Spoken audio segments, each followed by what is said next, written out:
qu'on est dans une société, on vit dans une société, on a des challenges que la société rencontre. Il faut savoir déjà les observer et puis réfléchir à des solutions qu'on peut apporter face à ces challenges. Je fais le constat que Abidjan et ses environs, on va dire, est saturé. Il y a beaucoup d'événements pour ceux qui veulent devenir entrepreneurs, il y a beaucoup d'événements de réseautage, il y a beaucoup de choses qui sont faites.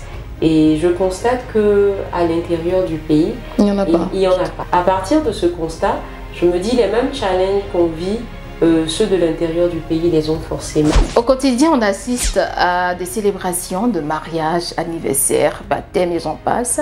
De tels événements demandent certainement une préparation minutieuse, planifiée et bien structurée à la grande satisfaction des clients lorsque le tout est joué.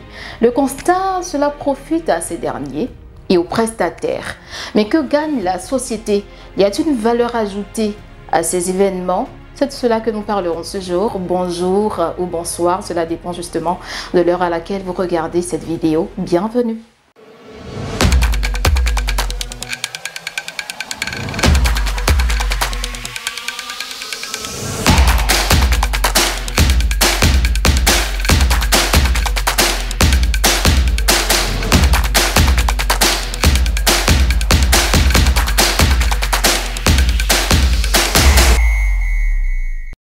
Un réel plaisir d'être avec vous. Aujourd'hui, nous recevons Madame Astou Traoré. Elle est entrepreneure également. Elle évolue très bien dans l'événementiel en Côte d'Ivoire. Merci d'être là. Merci Madame. Vous allez bien? Très bien, merci. Alors comment ça se passe à votre niveau? Vous êtes dans l'événementiel, c'est bien cela? Alors c'est ça. C'est un plaisir pour moi d'être encore une fois reçue. Oui, hein, c'est la deuxième fois. C'est ça. La seule dame parmi tant d'hommes. Merci pour l'invitation. C'est un plaisir. Alors donc, comme vous l'avez dit, je suis Astou Traoré, entrepreneur, et je me définis comme entrepreneur dans le domaine de la conception, planification et organisation d'événements à valeur ajoutée. D'accord. Pourquoi, en fait, effectivement, on parlera des événements à valeur ajoutée. Est-ce qu'il y a un problème avec les événements basiques? Est-ce que vous avez un problème avec ce type d'événement? Pas du tout. Voilà, je vais dire que j'évolue dans l'événementiel. Donc, les événements qu'on qualifierait de basiques, j'interviens dedans. J'ai un espace événementiel que je mets à disposition pour les célébrations d'événements. Je n'ai aucun problème avec ce type d'événement. Maintenant, le volet valeur ajoutée, c'est d'ajouter un impact social, en quoi la société bénéficie d'événements qu'on pourrait organiser, qu'est-ce qui pourrait faire changer les choses qu'on voit qui ne nous conviennent pas, quel est notre, on va dire, notre grain de sel qu'on ajoute à la soupe. Qu'est-ce qu'on peut faire pour faire bouger les lignes? Alors, donc c'est de cela qu'il s'agit. Donc, avoir un impact assez important sur la société, c'est bien cela? C'est cela. Alors, certains disent qu'un événement, c'est un événement. Pour quelqu'un, par exemple, qui organise son mariage, tout de suite, c'est son bien-être qu'il recherche. Mais est-ce que vous vous êtes allé sur les événements basiques pour apporter les valeurs ajoutées? Comment ça se passe de manière pratique?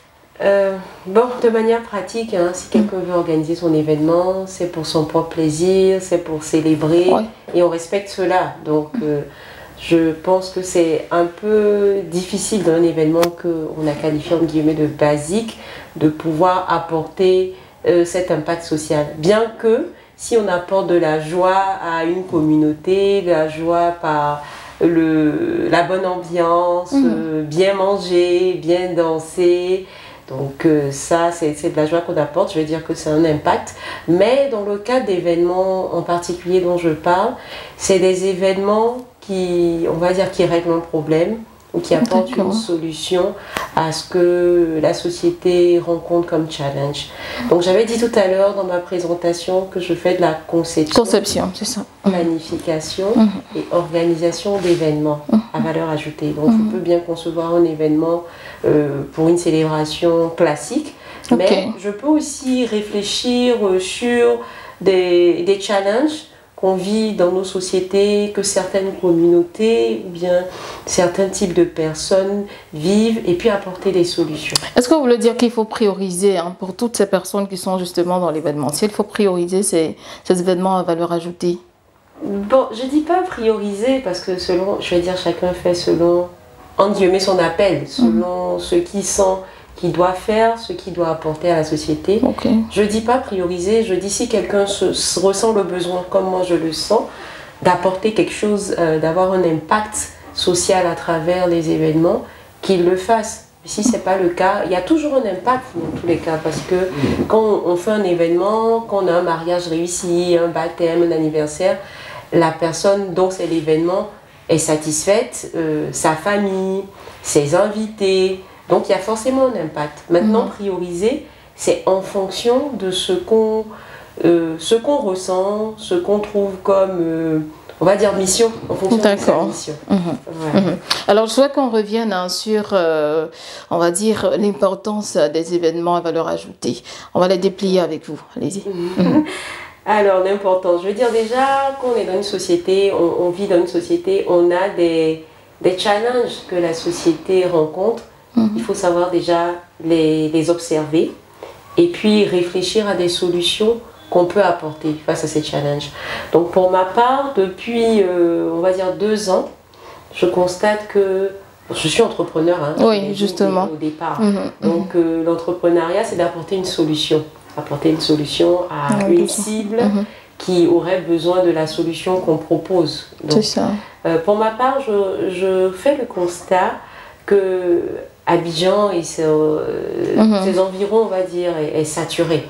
Est saturé d'événements. Il y a beaucoup d'événements à Abidjan. Il y a beaucoup d'événements pour ceux qui veulent devenir entrepreneurs. Il y a beaucoup d'événements de réseautage. Il y a beaucoup de choses qui sont faites. Et je constate qu'à l'intérieur du pays, il n'y en a pas.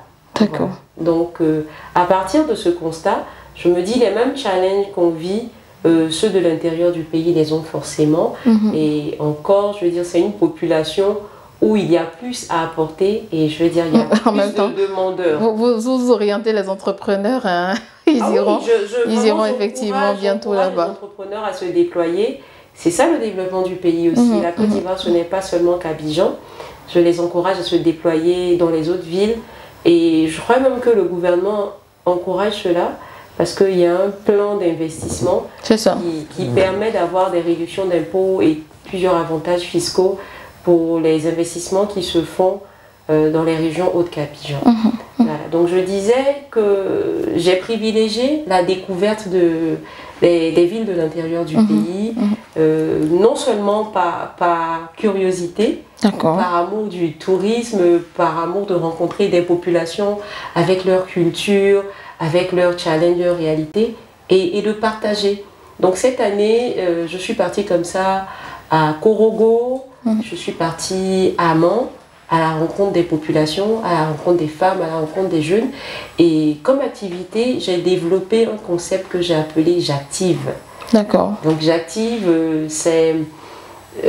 J'active, vous allez entendre quand on entend J'active, ça veut dire qu'on doit s'activer, ça veut dire qu'on doit se bouger en fait. J'active, on doit se bouger, mais ça veut dire quelque chose aussi J'active. Parce qu'en fait, le J, c'est la jeunesse. La jeunesse doit être engagée pour son éducation, la jeunesse doit être engagée pour son développement. Des fois, quand on parle avec des jeunes, ils nous disent « Bon, oui, le gouvernement ne fait rien pour nous, on ne sait pas ce qu'on va faire, on n'a pas ça, on n'a pas ci. » Et moi, je dis tout de suite qu'est-ce que nous-mêmes on fait pour nous? Qu'est-ce qu'on fait pour nous? Tout ne peut pas venir des autres et tout ne peut pas venir de l'extérieur. Donc, si je comprends bien, apporter une valeur ajoutée, ça nécessite également d'être inventif. Exactement. Déjà une prise de conscience pour dire qu'on a des choses, on n'a pas rien, on a des choses sur lesquelles on peut s'appuyer et à partir de ces choses-là, être inventif et puis créer le développement. Créer le développement, créer de la valeur, créer des solutions. C'est vrai qu'il y a des solutions, mais tout entrepreneur veut avoir également retour sur investissement. Est-ce qu'avec ces événements à valeur ajoutée, il y a vraiment des choses à gagner, de l'argent? Il faut le dire, hein, parce que voilà, les entrepreneurs, c'est cela. C'est ça, c'est l'argent, mais comme j'ai dit tout à l'heure, il y a un impact social. Social, oui. Il y a l'argent, il y a des entrepreneurs qui sont des entrepreneurs sociaux. C'est vrai, on veut gagner de l'argent, on veut tous gagner de l'argent, il faut être honnête.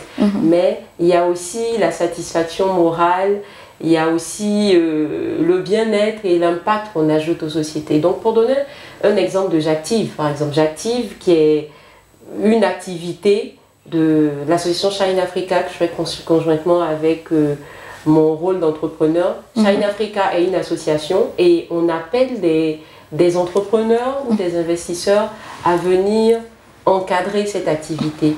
Cette activité est basée tout d'abord sur l'engagement de la jeunesse elle-même. Donc dans le J'Active, c'est un jeu de mots pour dire qu'on se bouge, mais il y a aussi les différentes lettres qui sont A, C, T, I, V, E, et à la fin il y a un S. Donc je vais expliquer J'Active. J'Active, c'est un appel à la jeunesse pour s'engager pour son développement à travers l'art, le A, la culture, le C, le T, le tourisme, le I, l'innovation, vous avez été inventif, le V, des valeurs partagées, le E, l'éducation, et le S à la fin, c'est le sport. D'accord. Vous voyez que tous ces domaines d'activité, il y a matière à créer de la valeur, à créer de l'entrepreneuriat, à créer des solutions. Ce sont des idées que vous donnez. Hein. Oui, je les donne, je les partage vraiment avec beaucoup de joie. Je veux dire, c'est des idées et j'encourage tous les entrepreneurs à rebondir sur ces idées-là. Quand je parle par exemple du sport, de S, de sport de J'Active, il y a des tournois de Maracana, ce genre de choses qui peuvent être faites où on fait un appel aux entrepreneurs locaux. Quand on dit entrepreneur, ce n'est pas forcément quelqu'un qui a une société avec 1000 employés. Il peut avoir le commerçant du quartier, celui qui a une quincaillerie, qui peut participer à ce tournoi de Maracana comme personne qui vient faire du sponsoring, ça lui apporte de la publicité. Donc il y a vraiment un engagement entrepreneurial derrière. C'est des occasions de drainer un public, d'avoir des investisseurs et d'avoir par exemple des gens, quand on fait une activité comme ça, on peut avoir des entrepreneurs qui viennent faire des expositions. En même temps, on prend contact avec les conseils régionaux, les mairies, les autorités locales qui, à l'intérieur du pays, sont beaucoup plus accessibles. D'accord, là, nous sommes au terme. Hein. On aurait bien voulu continuer. Je suis passionnée de ça, donc oui, je peux en parler effectivement, des heures et même des jours, on va dire. Le temps. Merci bien, Mme Astou. D'accord. Traoré, merci pour ces idées. Hein. J'imagine qu'il y a des entrepreneurs qui nous regardent et puis qui vont faire bon usage. Merci à vous, très chers internautes, chers entrepreneurs, prenez bien les conseils qui ont été donnés et puis soyez inventifs, apportez de la valeur ajoutée à vos événements. Portez-vous bien.